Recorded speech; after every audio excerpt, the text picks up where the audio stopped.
नमस्ते। हमेशा खुश रहो बिटिया।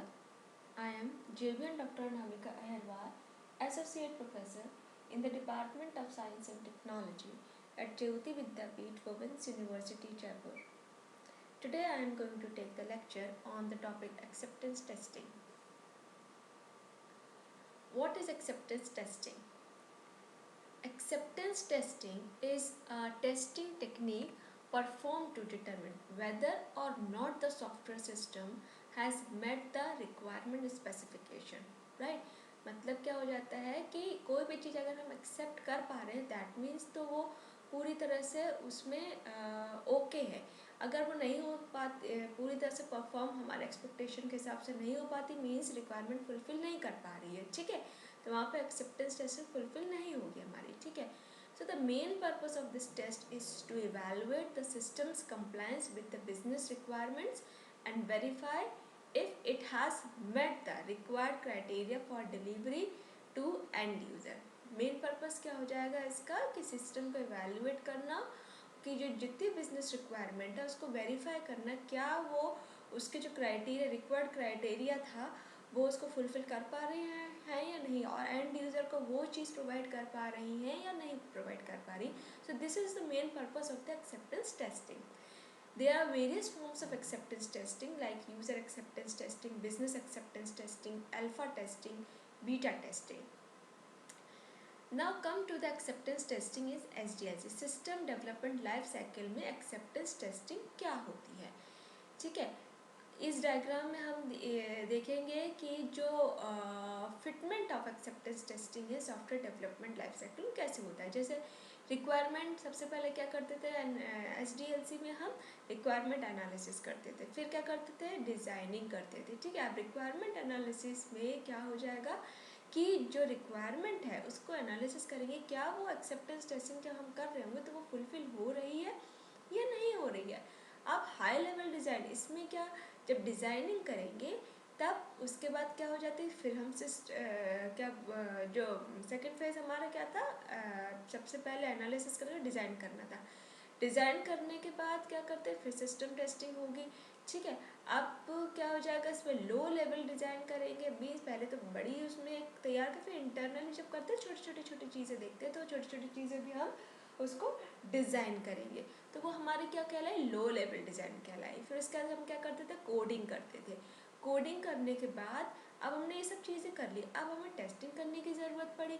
ठीक है, तो हमने छोटे हमने मॉड्यूल बना रखे थे तो हम एक यूनिट के फॉर्म में उसको लेंगे तो वो यूनिट टेस्टिंग वहाँ पे हम उसको परफॉर्म करा देंगे। फिर यूनिट अलग इंडिविजुअल तो हमने कर ली।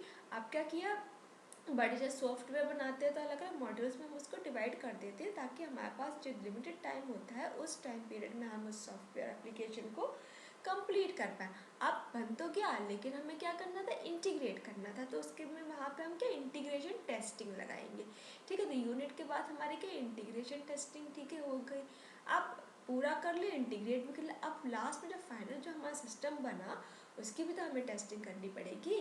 ठीक है, अब सिस्टम टेस्टिंग हो गई उसके बाद फिर हमने फिर देखा कि हाँ एक्सेप्टेंस टेस्टिंग हो पा रही है या नहीं हो पा रही। तो यहाँ पे SDLC में इस तरह से हम एक्सेप्टेंस टेस्टिंग करते हैं। ठीक है, so the acceptance test cases are executed against the test data or using an acceptance test script and then the results are compared with the expected ones means हमने जो कर लिया और जो हम चाहते थे रिजल्ट उससे फिर हम कंपेयर करेंगे। ठीक है, अब कुछ क्राइटेरिया भी होगा ना एक्सेप्टेंस टेस्टिंग का कैसे करते होंगे, हर चीज़ का क्राइटेरिया होता है। जैसे आप डिग्री ले रहे हो उसका भी criteria, mid term exam final exam दोनों के मार्क्स मर्ज होते मिलते हैं कंबाइन होकर देन आपकी फाइनल डिग्री आती है।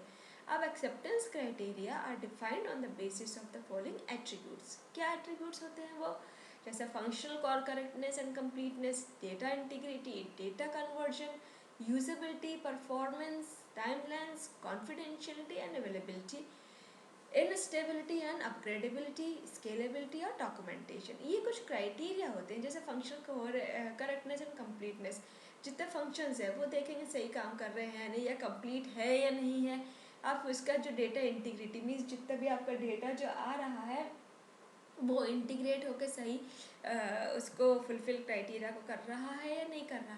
फिर हमारे डेटा कन्वर्ट कर रहे हैं वो चीज़ हो रही है या नहीं हो रही है, उस चीज़ की कितनी यूजेबिलिटी हो रही है, फिर वो चीज़ जो हमने बनाई है वो कैसे परफॉर्म करें, मीन्स परफॉर्मेंस कैसे दे रही है, परफॉर्मेंस देने क्या, फिर वो टाइमलाइन देखेंगे क्या उतने टाइम सेट में हमने वो चीज़ कर पा रहे हैं या नहीं कर पा रहे, पता चला बहुत ज़्यादा टाइम लग गया तो हमारे लिए क्या वो यूज़लेस हो जाएगा। अब कॉन्फिडेंशियल और अवेलेबिलिटी, उसमें हम देखेंगे कि जो कुछ चीज़ हम जैसे कॉन्फिडेंशियल, जैसे कॉन्टेक्ट नंबर होते हैं, मान लो हम सबको नहीं दिखाना चाहते, तो वो चीज़ कुछ ऐसी चीज़ें हैं जो कॉन्फिडेंशियल डेटा, वो चीज़ वो फॉलोअप हो रही है या नहीं, अवेलेबिलिटी, जो चीज़ प्रोवाइड चाहिए यूज़र को ईजिली वो अवेलेबल हो रही है या नहीं, इंस्टेबिलिटी एंड अपग्रेडेबिलिटी मीन्स आपकी जो इंस्टॉलेबिलिटी होती है, जो आप इंस्टॉल कर रहे होते हैं वो चीज़ इंस्टॉल हो रही है या नहीं हो पा रही है, और ये एक्चुअली इंस्टॉलेबिलिटी है, ठीक है। अब एंड अपग्रेडेबिलिटी, अब इसमें स्केलेबिलिटी मीन्स वो मापदंड पूरी खरी उतर पा रही है नहीं उतर पा रही, और डॉक्यूमेंटेशन, ठीक है। तो ये सारे क्राइटेरिया हो गया। अब हम आते हैं एक्सेप्टेंस टेस्ट प्लान एट्रीब्यूट्स पे।